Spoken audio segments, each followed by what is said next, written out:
Welcome.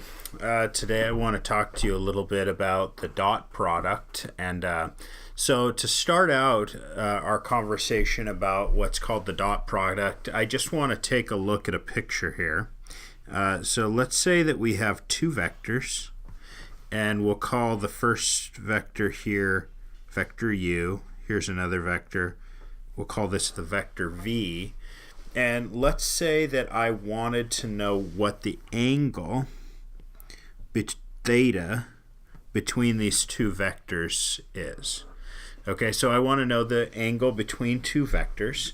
Well, I have a theorem, and my theorem tells me what the angle between these two vectors is. So let's say that we have a vector u, and u is equal to u1, u2, u3 in 3 dimensions, and that vector v, is equal to v1, v2, v3 in 3 dimensions. Then we have that theta is going to be equal to cosine inverse of the quantity u1 times v1 plus u2 times v2 plus u3 times v3 divided by the magnitude of u times the magnitude of v as vectors. So this formula right here we can use to determine the angle between any two vectors u and v. Okay, so now that's not like the nicest formula I've ever seen in my life. So maybe, and you might be asking the question, how in the world did you get that? And so those are some of the questions that I'd like to answer is, where does this come from? And what are some tools that can help us to make this a little bit easier? Okay, so to start off our conversation, let's talk about a definition. So let me erase this really quick. So I want to start with a definition, and this is the definition of the dot product. So the dot product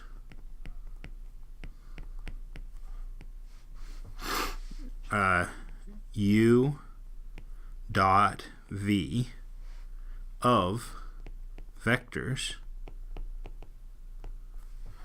u, which is equal to, in component form, u1, u2, u3, and vector v is equal to, in component form, v1, v2, v3,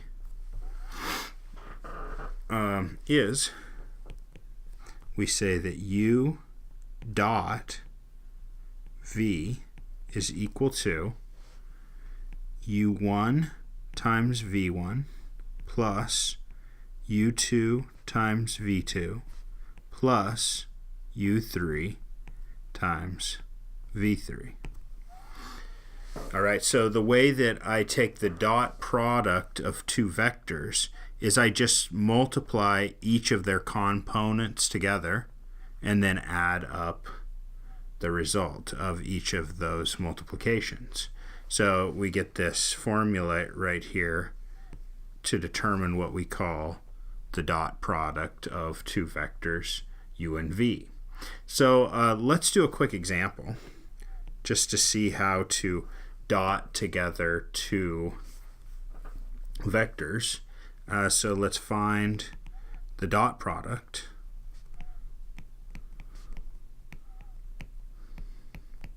of the two vectors u, which is equal to 1, 2, minus 1, and the vector v, which is equal to 2, 4, 3.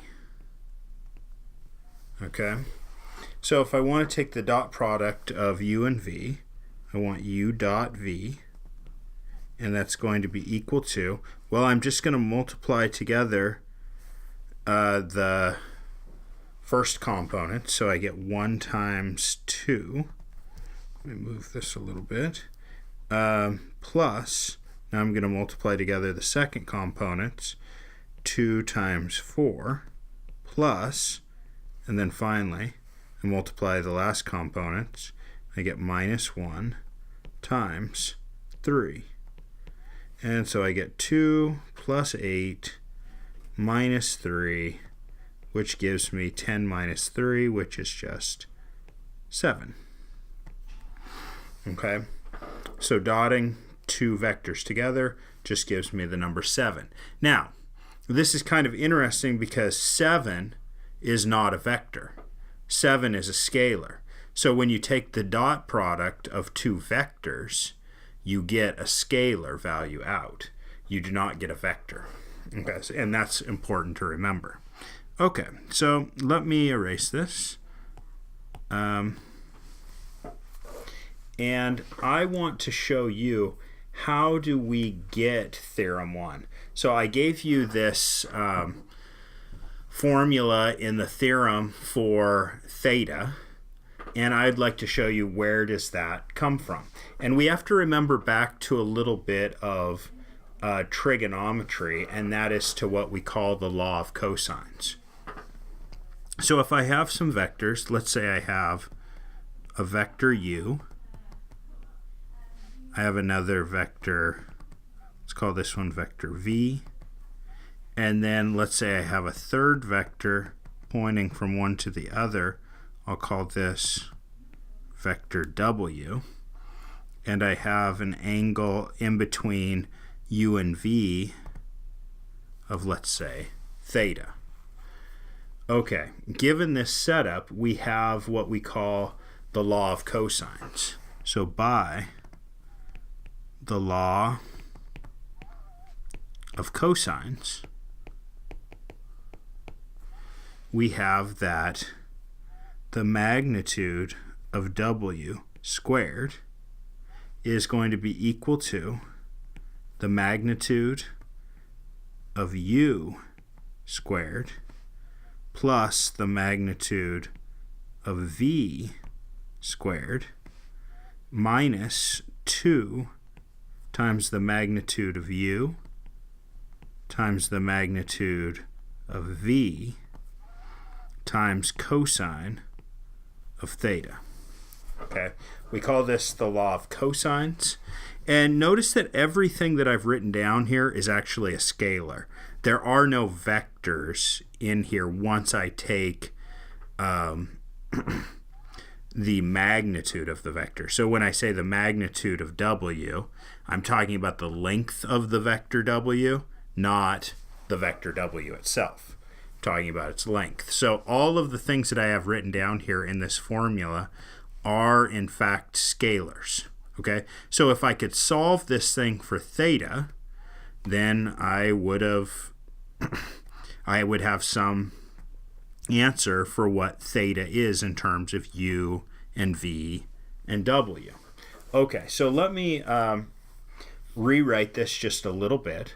So if I were to rewrite this equation, I could say that 2 absolute u, or magnitude u, times magnitude v times cosine of theta, so I'm just rewriting a little bit, is equal to the magnitude of u squared plus the magnitude of v squared minus the magnitude of w squared.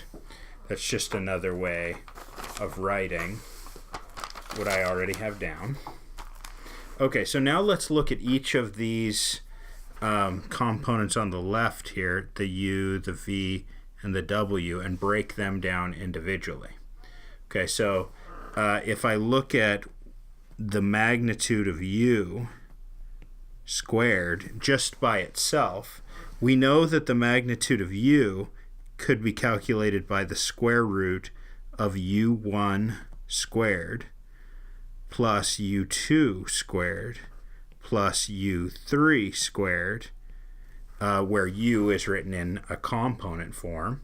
But then we want to take that magnitude and square it. And when we do, we just get u1 squared plus u2 squared plus u3 squared. Correct? And we could do the exact same thing for v. Okay? So if I was looking at the magnitude of v squared, I could do the exact same thing, and I would get v1 squared plus v2 squared plus v3 squared. Okay, so I've got magnitude of u squared, I've got magnitude of v squared. It would also be nice to know what is the magnitude of w squared. So let me move to a different page, and let's look at the magnitude of w as a vector squared. Okay, so the magnitude of w squared, well, w itself is u minus v. So the components in w are the components in u minus the components in v, because w is u minus v. So I could write that this is going to be the square root of u1 minus v1 quantity squared plus u2 minus v2 squared plus u3 minus v3 squared. And then all of that, what I've written right now, that's the magnitude of w. I need to square that. Once I square it, I just get u1 minus v1 squared plus u2 minus v2 squared plus u3 minus v3 squared. All right, so now we could just take a little bit of time and actually multiply this thing out to make it look a little nicer. So if I multiply this out, this is u1 squared minus 2u1 v1 plus v1 squared plus u2 squared minus 2u2 v2 plus v2 squared, that's a v, plus u3 squared minus 2u3 v3 plus v3 squared. Okay, so I've multiplied that all out, and I have an expression for the magnitude of w squared in terms of u1s, v1s, u2s, v2s, etc. Okay, so now we want to look at 2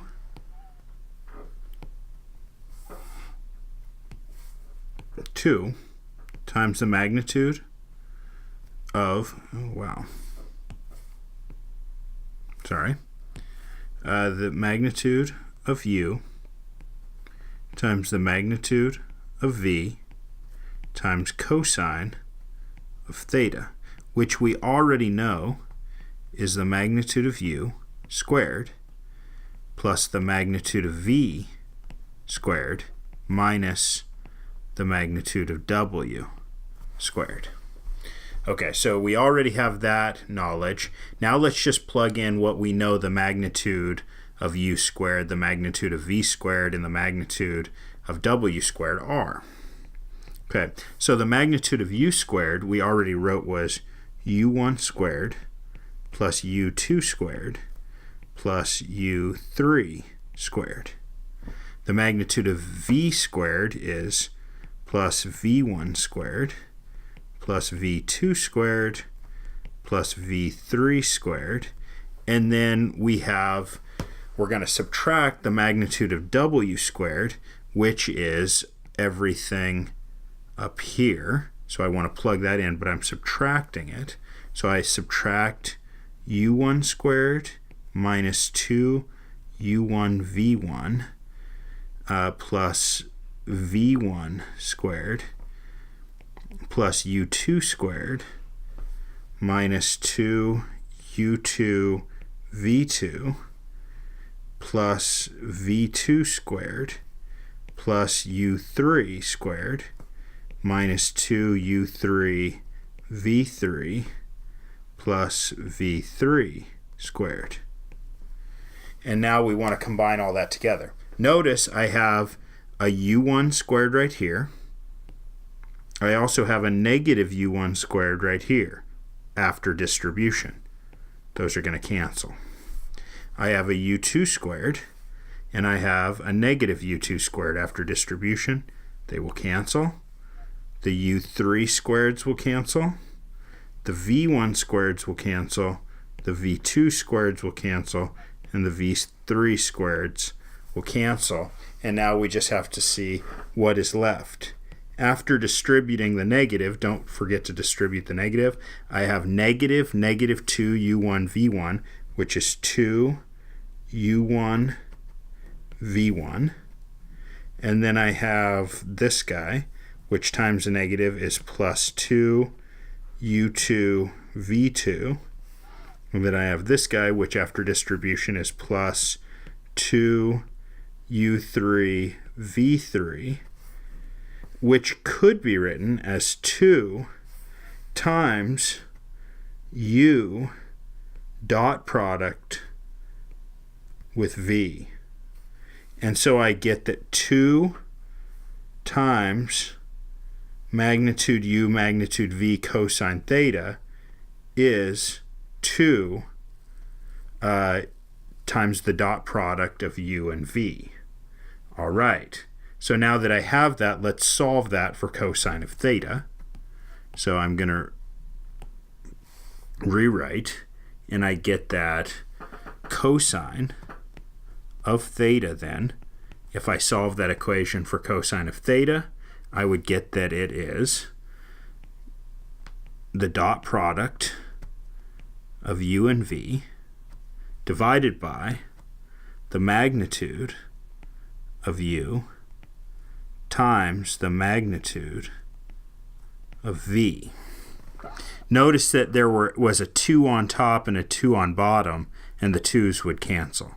Now I just take cosine inverse of both sides of the equation, and I get that theta would be equal to cosine inverse of the dot product of u and v divided by the magnitude of u times the magnitude of v.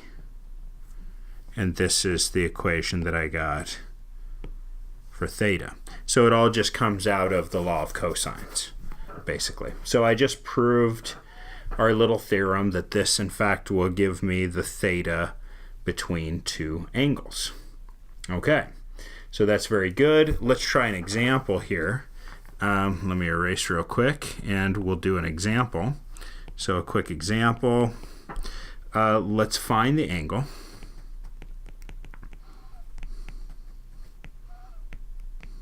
Between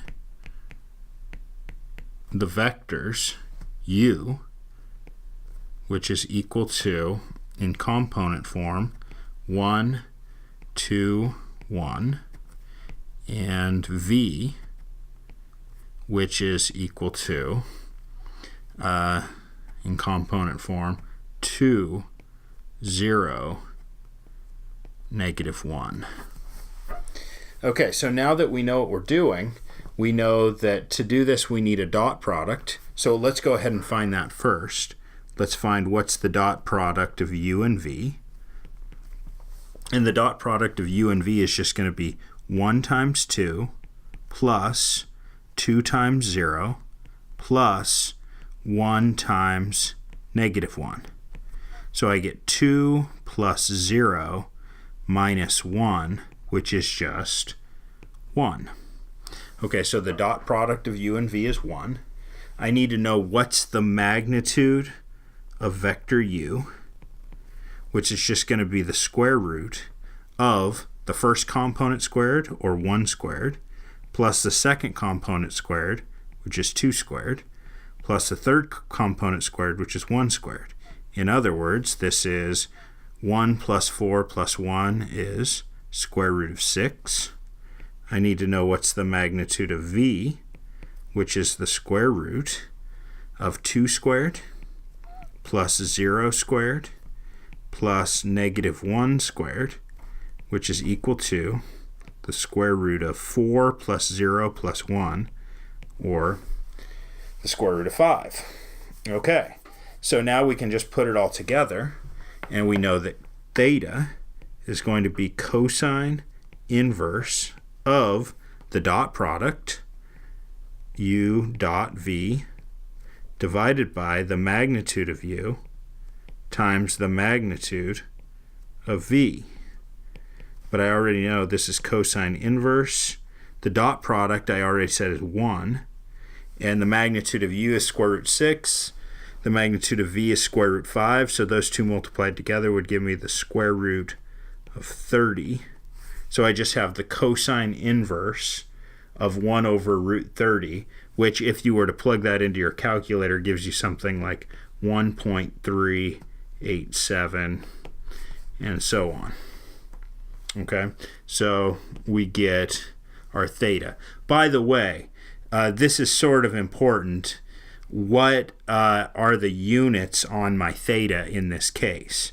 Well, the units on this theta are going to be in radians. They are not going to be in degrees. So we're not taking cosine inverse with respect to degrees here. We're taking cosine inverse with respect to radians.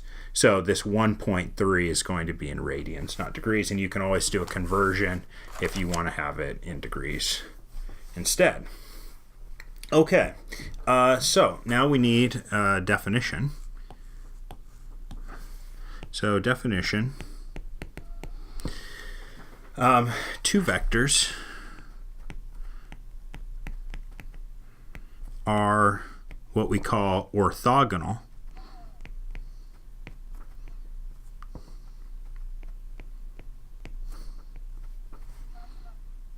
if the angle between the two vectors is pi over 2.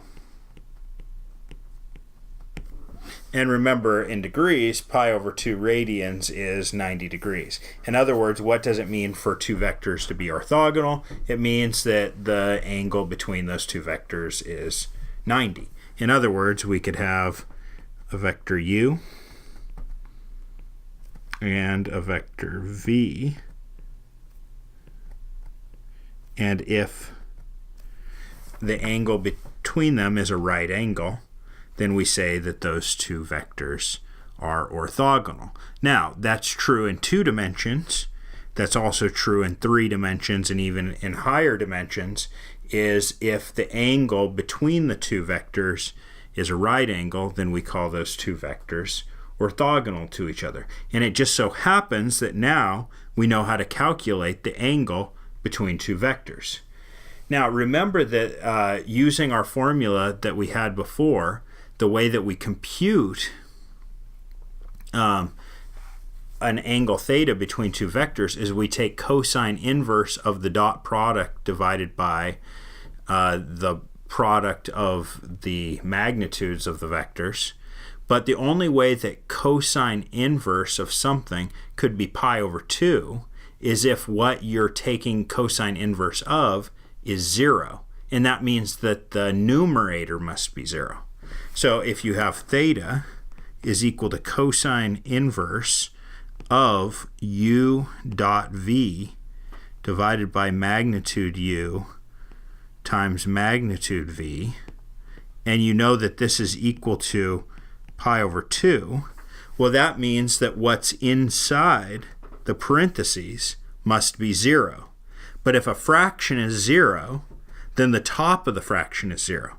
In other words, the dot product of u and v must be 0. In other words, if the dot product of two vectors gives you 0, then they are at a right angle to each other. Or another mathy way of saying that is they are orthogonal vectors. Okay, so the way to test if two vectors are orthogonal is you just test the dot product, see if the dot product is 0. If it is, they're orthogonal. If it is not, they are not orthogonal. And that's a very nice, easy test of are two vectors orthogonal to each other. Very good. So let's do a quick example of that. So an example, let's find the dot product of u and v for vectors u, which is equal to 3, -2, 1, and v, which is equal to 0, 2, 4.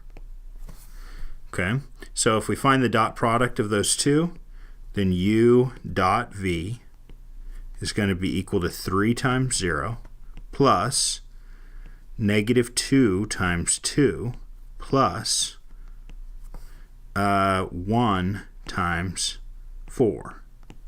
So that's 0 minus 4 plus 4, which is 0. In other words, u and v are orthogonal to each other. Okay, so u and v are orthogonal.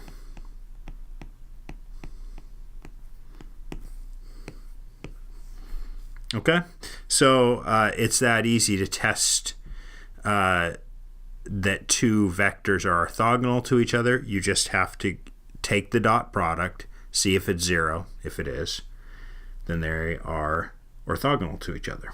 Very good. Notice this is kind of a cute thing, that the 0 vector is orthogonal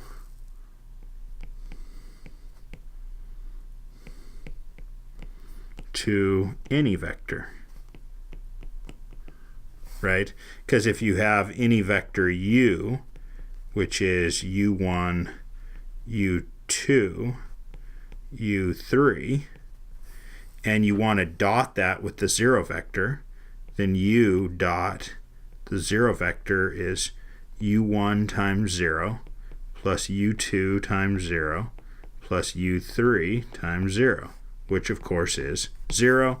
So by definition, they are orthogonal vectors. So the 0 vector is kind of trivially orthogonal to any vector. Okay, so let's talk about some of the properties of the dot product that we should know.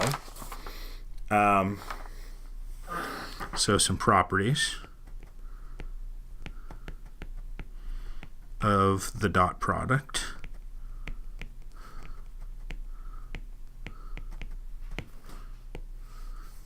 First is that the dot product is commutative. In other words, u dot v is the same thing as v dot u.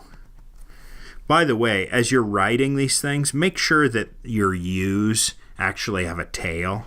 If you're writing your u's like this, u's and v's can get very tricky to distinguish between, and so I always write the u with a little tail on the end, and then it kind of avoids that problem, and you don't mess up your u's and your v's.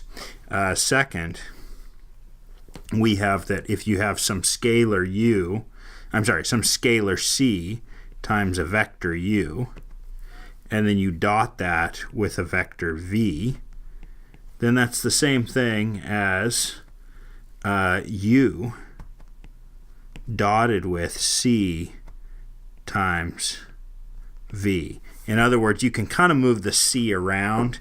It can be a part of the first vector. It can be a part of the second vector. That scalar can move around inside of that dot product. Okay, 3 is that, let's say you have u times v plus w. Then I can distribute the u, and I can get that that's u dot v plus u dot w. So dot product distributes over addition. 4. If I take u and dot it with itself, u, then I just get the magnitude of u squared. Okay, and if you think about that for a minute, it makes sense. Finally, 5, I get that 0 as a scalar times u is equal to 0. 0 as a scalar times u is going to be equal to the 0 vector, okay? And if you looked at 0 as a vector dotted with u, you get 0, which is very interesting, actually, that if you multiply a vector u times 0, you get the 0 vector. And if you multiply a u dot product, the vector u, with the 0 vector, you get 0 as a scalar. So that's kind of interesting. Little properties of the dot product. Okay, so a couple more things to talk about, and then you'll be ready to do your homework. The next thing I'd like to tell you a little bit about is vector projection.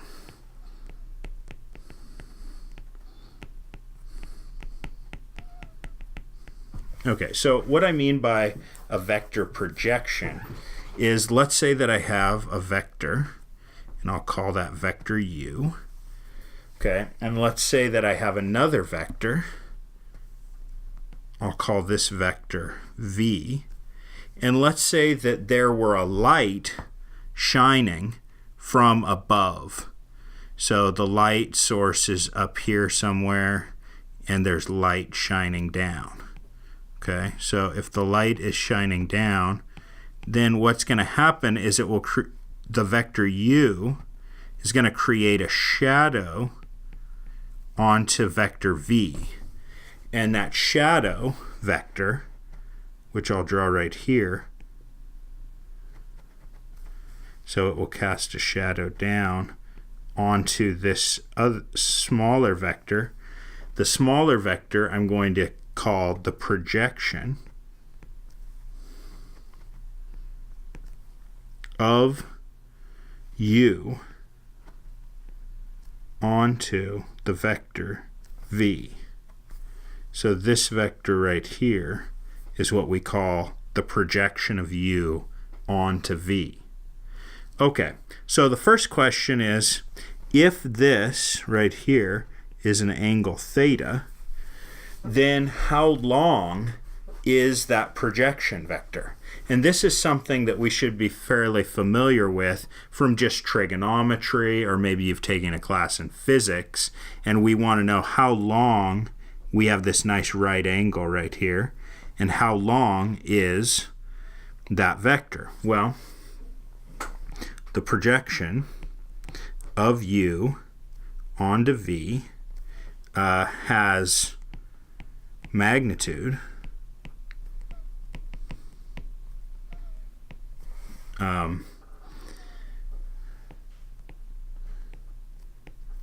magnitude of u times cosine of theta.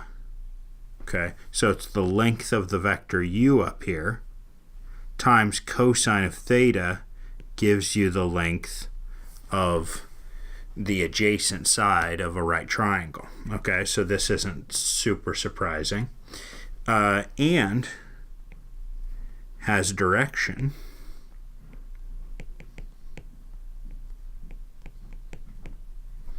Well, it has the same direction as v. Now, v has a direction and a magnitude, but if I just want the direction of v, then I want to talk about v divided by v's magnitude. If I divide v by the magnitude of v, then I get a unit vector that is purely direction. So I have a magnitude of magnitude u cosine theta, and I have a direction of v divided by the magnitude of v.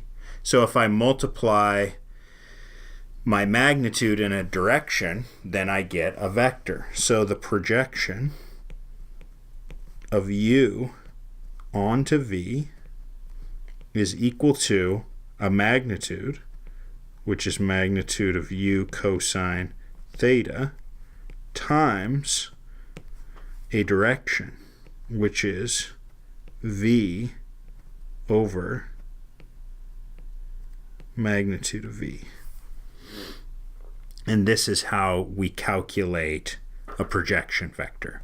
You take u cosine theta times v over magnitude v.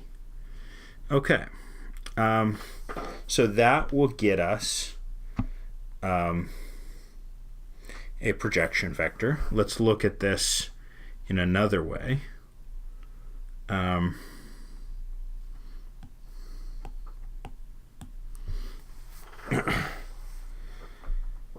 So, what do we know about the cosine of theta?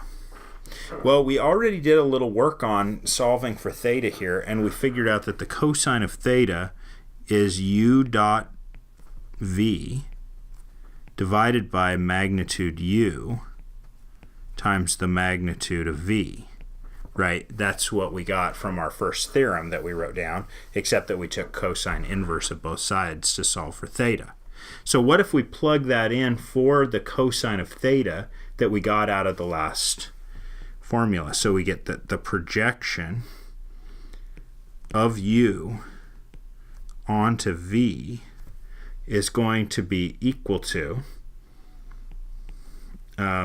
well, it's the magnitude of u times cosine of theta, but now I know that cosine of theta is up here, so I'll say it's times u dot v divided by magnitude u times the magnitude of v, okay, times v over the magnitude of v. Okay, if we clean that up a little bit, I have a magnitude of u on top and a magnitude of u on the bottom, so those cancel. And then I have u dot v dot v in some sense, but what I'm going to write is, I'm going to just write this as u dot v, because I want to take that dot product first, over the magnitude of v squared times v. Now, when I say times right here, this little times, is that a dot product or is that just scalar multiplication? If you look at it, you'll see it's scalar multiplication. Why? Because u dot v up here, this value is a scalar. The magnitude of v squared, that's also a scalar. So I've got a scalar divided by a scalar times v. So we're just talking about scalar multiplication here. So I've got this nice formula for the projection of u onto v. And that formula is that I just take u dot v divided by the magnitude of v squared times v. And that's a very nice formula for projecting a vector u onto a vector v. All right, so let's do one quick example and then I'll send you on your way to do some homework. And so one last example. let's find the vector projection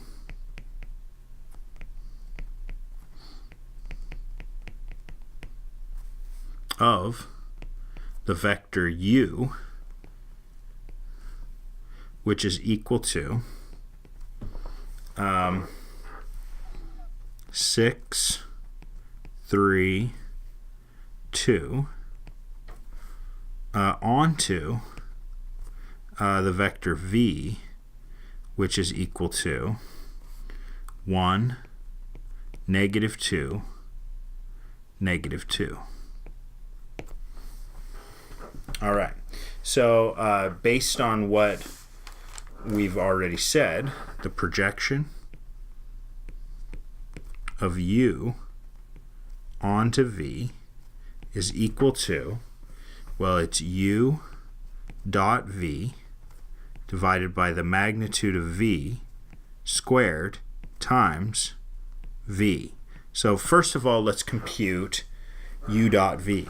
So u dot product with v would be equal to 6 times 1 plus 3 times -2 plus 2 times -2, which is equal to 6 minus 6 minus 4 is -4. Okay, let's also compute the magnitude of v squared, which is equal to, the magnitude of v squared is the square root of 1 squared plus -2 squared plus -2 squared, quantity squared, which is equal to 1 plus 4 plus 4. This is the square root of 9 squared, which is 9. Okay, so going back up to this projection, u dot v, we said, is -4. Magnitude of v squared is 9 times vector v. So I just multiply every component of v by -4/9, and I would get 1 times -4/9 is -4/9. -2 times -4/9 is positive 8/9, and -2 times -4/9 is positive 8/9. So the projection of u onto v should be -4/9, 8/9, 8/9. And that's how we do vector projection. Good luck on your homework.